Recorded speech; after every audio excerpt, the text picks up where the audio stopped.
Excel Techno School, Guruvayanakere, Venur. Admission open now.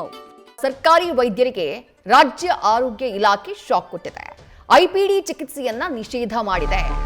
ಸರ್ಕಾರಿ ವೈದ್ಯರು ಖಾಸಗಿ ಆಸ್ಪತ್ರೆಯಲ್ಲಿ ಐಪಿಡಿ ಚಿಕಿತ್ಸೆಯನ್ನ ನೀಡುವಂತಿಲ್ಲ. ಅಂದ್ರೆ ಇನ್ಪೇಷಂಟ್ ಡಿಪಾರ್ಟ್ಮೆಂಟ್ ಏನಿದೆ ಆ ಚಿಕಿತ್ಸೆಯನ್ನ ಕೊಡೋ ಹಾಗಿಲ್ಲ. ಯಾವುದೇ ಸರ್ಜರಿಗಳು ಇನ್ನೊಂದು ಮತ್ತೊಂದು ಮಾಡೋ ಹಾಗಿಲ್ಲ. ಸರ್ಕಾರಿ ವೈದ್ಯರ ಖಾಸಗಿ ಪ್ರಾಕ್ಟೀಸ್ ಮೇಲೆ ಈ ಮೂಲಕ ನಿರ್ಬಂಧವನ್ನ ಹೇರಿಕೆ ಮಾಡಿದೆ ಆರೋಗ್ಯ ಇಲಾಖೆ. ಓಪಿಡಿಯನ್ನ ಬೇಕಾದ್ರೆ ಪ್ರಾಕ್ಟೀಸ್ ಮಾಡಬಹುದು, ಖಾಸಗಿಯಾಗಿ ಪ್ರಾಕ್ಟೀಸ್ ಮಾಡೋದಕ್ಕೆ ಅವಕಾಶ ಇದೆ. ಅದು ಸರ್ಕಾರಿ ಆಸ್ಪತ್ರೆಯ ಅವರ ಕರ್ತವ್ಯ ಏನಿದೆ ಆ ಕರ್ತವ್ಯದ ಬಳಿಕ ಖಾಸಗಿ ಪ್ರಾಕ್ಟೀಸ್ನಿಂದ ಸರ್ಕಾರಿ ಆಸ್ಪತ್ರೆಗಳಲ್ಲಿ ಸೇವೆಗೆ ಅಡ್ಡಿ ಆಗ್ತಾ ಇದೆ. ಸರಿಯಾದ ಟೈಮ್ಗೆ ಇವರು ಆಸ್ಪತ್ರೆಯಲ್ಲಿ ಇರೋದಿಲ್ಲ. ಬೆಳಗ್ಗೆ ಬಂದು ಹಾಜರಿ ಹಾಕಿ ಹೋದ್ರೆ ಆನಂತರ ಹೊರಗಡೆ ಖಾಸಗಿ ಆಸ್ಪತ್ರೆಯಲ್ಲಿ ದುಡಿತಾರೆ. ಸರ್ಕಾರಿ ಆಸ್ಪತ್ರೆಗಳಲ್ಲಿ ಅವೈಲಬಿಲಿಟಿ ಇರೋದಿಲ್ಲ. ಸರ್ಕಾರಿ ಆಸ್ಪತ್ರೆಯ ಸಂಬಳವನ್ನೂ ತಗೊಂಡು ಹೋಗಿ ಖಾಸಗಿ ಆಸ್ಪತ್ರೆಗಳಲ್ಲೂ ದುಡ್ಡು ಮಾಡ್ತಾರೆ. ಈ ರೀತಿಯಾದಂತಹ ಸಾಲು ಸಾಲು ಆರೋಪಗಳು ಸರ್ಕಾರಿ ಆಸ್ಪತ್ರೆಯ ವೈದ್ಯರ ಮೇಲಿತ್ತು. ಅದಕ್ಕೆ ನಿಯಂತ್ರಣವನ್ನ ತರಬೇಕು ಅನ್ನುವಂತಹ ಕಾರಣಕ್ಕಾಗಿ ಆರೋಗ್ಯ ಇಲಾಖೆ ಈ ಕಠಿಣ ನಿಯಮವನ್ನ ಜಾರಿಗೆ ತಂದಿದೆ. ಡೀಟೇಲ್ಸ್ ನಮ್ಮ ಪ್ರತಿನಿಧಿ ಅಂಕಿತಾ ನೀಡ್ತಾ ಹೋಗ್ತಾರೆ. ಅಂಕಿತಾ, ಕಠಿಣ ನಿಯಮ ಜಾರಿಗೆ ಬರ್ತಾ ಇದೆ. ಖಾಸಗಿ ಆಸ್ಪತ್ರೆಗೆ ಹೋಗಿ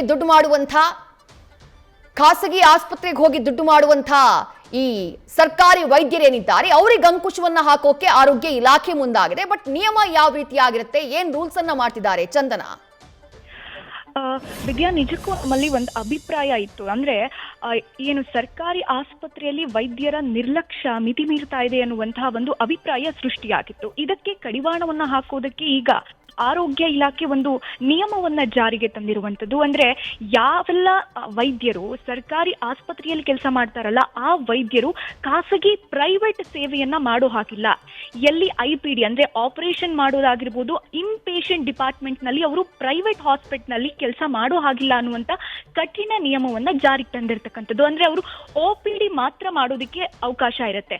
ಅದು ಕೂಡ ಕೇವಲ ಒಂದು ಆಸ್ಪತ್ರೆಗೆ ಮಾತ್ರ ಸೀಮಿತ ಮಾಡಿರುವಂತದ್ದು. ಈ ಕೂಡಲೇ ಈ ಒಂದು ನಿಯಮವನ್ನ ಆರೋಗ್ಯ ಇಲಾಖೆ ಜಾರಿಗೆ ತಂದಿರ್ತವಂಥದ್ದು. ಯಾಕೆ ಅಂತ ಕಾರಣವನ್ನ ನಾವು ನೋಡ್ದ ಹೋದಾಗ, ಅಂದ್ರೆ ಯಾರೆಲ್ಲ ಸರ್ಕಾರಿ ಆಸ್ಪತ್ರೆಯಲ್ಲಿ ಕೆಲಸ ಮಾಡ್ತಾ ಇದ್ದಂತ ವೈದ್ಯರು ಆ ಕೆಲಸವನ್ನ ನಿರ್ಲಕ್ಷ್ಯ ಮಾಡಿ ಅವರು ದುಡ್ಡು ಮಾಡ್ಕೊಳ್ಳುವಂತಹ ಒಂದು ದೃಷ್ಟಿಯಿಂದ ಅವರು ಖಾಸಗಿ ಆಸ್ಪತ್ರೆಯಲ್ಲಿ ಹೆಚ್ಚಿನ ಸಮಯವನ್ನ ಕಳೀತಾ ಇರುವಂತದ್ದು, ಹಾಗೆ ಅವರ ಡ್ಯೂಟಿ ಟೈಮಿಂಗ್ಸ್ ಅಲ್ಲೂ ಕೂಡ ಖಾಸಗಿ ಆಸ್ಪತ್ರೆಯಲ್ಲಿ ಕೆಲಸ ಮಾಡುವಂತದ್ದು ಕಂಡು ಬಂದ ಹಿನ್ನೆಲೆ ಈ ನಿಯಮವನ್ನ ಜಾರಿಗೆ ತಂದಿದ್ದಾರೆ. ಈ ಕೂಡಲೇ ಈಗಾಗಲೇ ಜಾರಿಗೆ ಬಂದಿದೆ.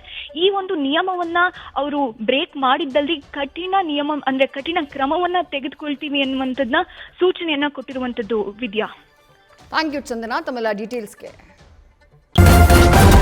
ನ್ಯೂಸ್ ಫಸ್ಟ್ ನಿರ್ಭೀತಿಯಿಂದ ನಿಮ್ಮ ಪರವಾಗಿ.